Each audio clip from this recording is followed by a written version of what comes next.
ಅಣ್ಣ, ಇವತ್ತು ಪತ್ರಿಕಾಂಗ ಅನ್ನೋಂಥದ್ದು ಭಾಳ ಜವಾಬ್ದಾರಿ ಇರುವಂಥ ಒಂದು ಅಂಗ. ಅವರು ಬಹುಶಃ ನನಗೆ ಗೊತ್ತಿರೋಂಥ ಪ್ರಕಾರ ಯಾವುದೇ ಪಕ್ಷಕ್ಕೆ ಕಮಿಟ್ ಆಗಲ್ಲ. ಅವರು ಯಾವತ್ತೂ ಕೂಡ ನಿಷ್ಠೆಗೆ ಕಮಿಟ್ ಆಗ್ತಾರ, ಸತ್ಯಕ್ಕೆ ಕಮಿಟ್ ಆಗ್ತಾರ. ಯಾವುದೇ ಕೆಲವೊಂದು ಒಳ್ಳೇದಾದಂಥ ಟೈಮಲ್ಲಿ ಒಳ್ಳೇದನ್ನು ನೋಡಿಸ್ಕೊಡೋಂಥವ್ರು ಪತ್ರಕರ್ತರು. ಬಹುಶಃ ನಮ್ಮ ಇತಿಹಾಸದಲ್ಲಿ ಪತ್ರಕರ್ತನ ಬೆದರಿಸಿದಂಥವ್ರು ಯಾರಿಗೂ ಉದ್ಧಾರ ಆಗಲಿಲ್ಲ. ನಾನು ಹಳೆಯ ಕಾಲದಲ್ಲಿ ನಾನು ಸುಮಾರಾಗಿ 1980ರಿಂದ ನಾನು ನೋಡ್ಕೊತ ಬಂದಿನಿ. ಬಹುಶಃ ಈ ಸಂಪ್ರದಾಯ ಇತ್ತೀಚೆಗೆ ಏನು ಪ್ರಾರಂಭ ಆಗಿದೆನೋ, ಯಾರೋ ಭಾಳ ಮಂದಿ ಪತ್ರಕರ್ತರು ಕೂಡ ಇತ್ತೀಚೆಗೆ ನಾನು ನೋಡ್ತಾರೆ ರಾಜಕಾರಣದಲ್ಲಿ ಸೇರಿಬಿಟ್ಟಾರ. ಆ ಪಾರ್ಟಿಯಲ್ಲಿ ಈ ಪಾರ್ಟಿಯಲ್ಲಿ ಗುರ್ತಿಸ್ಕೊಂಡ್ಬಿಟ್ಟಾರೆ. ಅದು ಕೂಡ ನವೀನ್ ಸಂಗೀತನ ಅಲ್ಲ, ಹಂಗಲ್ಲ ಪಾಪ. ಯಾಕಂದ್ರೆ ಪತ್ರಕರ್ತರು ಅವರು ಹುದ್ದೆಯನ್ನು ಅಲಂಕಾರ ಮಾಡೋಂಥ ಟೈಮಲ್ಲಿ ಅವ್ರು ಕೂಡ ಪ್ರಮಾಣ ವಚನ ಸ್ವೀಕಾರ ಮಾಡೋಂಥ ಒಂದು ಪ್ರಾಮಾಣಿಕವಾದಂಥ ಹುದ್ದೆ ಇವತ್ತು ಅಂಗ, ಬಹಳ ದೊಡ್ಡ ಅಂಗ ಅಂದ್ರೆ ಪತ್ರ ಅಂಗ. ಹಂಗಾಗಿ ಇವತ್ತು ಪರಿಸ್ಥಿತಿ ಏನಾಗಿದೆ ಅಂತ ಹೇಳಿದ್ರೆ, ಇವತ್ತು ಕೆಲವು ಮಂದಿನ ನಾನು ವಾಟ್ಸಪ್ ಫೇಸ್ಬುಕ್ ಅಲ್ಲಿ ನೋಡೋಂಥ ಟೈಮಲ್ಲಿ ಅವರು ಇವರು ಅಂತ ಹೇಳ್ಕೊಂಡು ಹೋಗ್ತಾರೆ. ಹಂಗೇನು ಬೇಡ.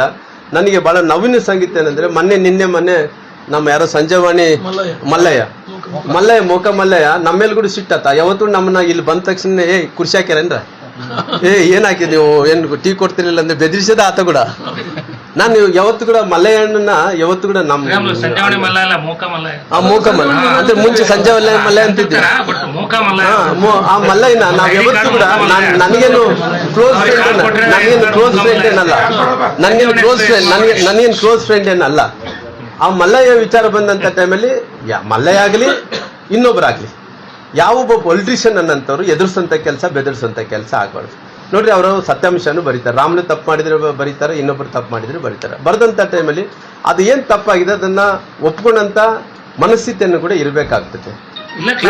ಕ್ಲಾರಿಫಿಕೇಶನ್ ಅನ್ನು ಕೊಡ್ಬೇಕು. ಈ ರೀತಿ ಬೆದರಿಸೋಂಥದ್ದು ಯಾರಿಗೆ ಶೋಭೆ ತಂದು ಕೂಡ ಈ ಸಂಪ್ರದಾಯ ಎಲ್ಲಿಂದ ಬರ್ತದೆ? ಅದೆಲ್ಲ ಹಂಗ ಆಗಬಾರ್ದು. ಯಾಕಂದ್ರೆ ಆ ಬಡವರು ಪತ್ರಕರ್ತರು ಸಂಬಳದ ಮೇಲೆ ಬದುಕಂತವ್ರು, ಅವ್ರನ್ನ ನಾವು ಬೆದರಿಸಿದ್ರೆ ಏನ್ ಮಾಡ್ತಾರೆ?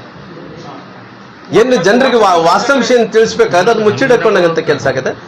ಈ ರೀತಿ ಮಾಡಂತ ರಾಜಕಾರಣಿಗಳಿಗೆ ಅದು ಶೋಭೆ ತರಂತದಲ್ಲ. ಹಂಗ ಈ ರೀತಿ ಸಂಪ್ರದಾಯವನ್ನು ಬಳಸಂಥದ್ದು ಕೂಡ, ಆ ಶಬ್ದಗಳನ್ನು ಬಳಸಂಥದ್ದು ಕೂಡ ಸರಿಯಲ್ಲ ಅನ್ನೋಂಥ ಮಾತನ್ನು ಕೂಡ ನಾನು ಹೇಳ್ತೀನಿ. ಮಲ್ಲಯ್ಯರ ವಿಚಾರದಲ್ಲಿ ನನಗೇನು ಆತನ ಫ್ರೆಂಡ್ ಏನಲ್ಲ ಮಲ್ಲಯ್ಯ, ನಿಷ್ಠುರವಾದಿದ ನಾವು ಹೆಂಗ್ ಬೇಕಾಗಿ ಮಾಡಿಕೊಂಡ ಅಂದ್ರೆ ನಾನು ಆ ರೀತಿ ಏನಿಲ್ಲ. ಆದ್ರೆ ಕೂಡ ಈ ರೀತಿ ಮಲ್ಲಯ್ಯನ ಅಂತಲ್ಲ ಯಾರಿಗೂ ಕೂಡ ಮಾಡಬಾರ್ದು, ಯಾವೊಬ್ಬ ರಾಜಕಾರಣಿಗಳು ಕೂಡ ಮಾಡಬಾರ್ದು ಈ ರೀತಿ. ಇಲ್ಲ, ಮಲ್ಲಯ್ಯರಿಗೆ ಇವತ್ತು ಕಾನೂನು ಬಹಳ ಬಿಗಿಯಾಗಿದೆ. ಒಳ್ಳೆ SP ಗಳಿದಾರ, ಒಳ್ಳೆ ಅಧಿಕಾರಿಗಳಿದಾರ, ಒಳ್ಳೆ ಇವತ್ತು ಸಿಸ್ಟಮ್ ಗಟ್ಟಿಯಾಗಿದೆ. ಮುಂಚೆ ಹಳೆಯ ಕಾಲದಲ್ಲಿ ಆದ್ರೆ ಆ ಸಿಸ್ಟಮ್ ನಡೀತಿದ್ದಿಲ್ಲ. ಇವಾಗ ಸಿಸ್ಟಮ್ ಗಟ್ಟಿ ಇರೋ ಕಾರಣ ಯಾರು ಎದುರೋದು ಏನು ಬೇಕಾಗಿಲ್ಲ. ಎಲ್ಲರನ್ನ ಕಾಪಾಡೋದಂತ ಕಾನೂನು ಕಾಪಾಡ್ತದೆ.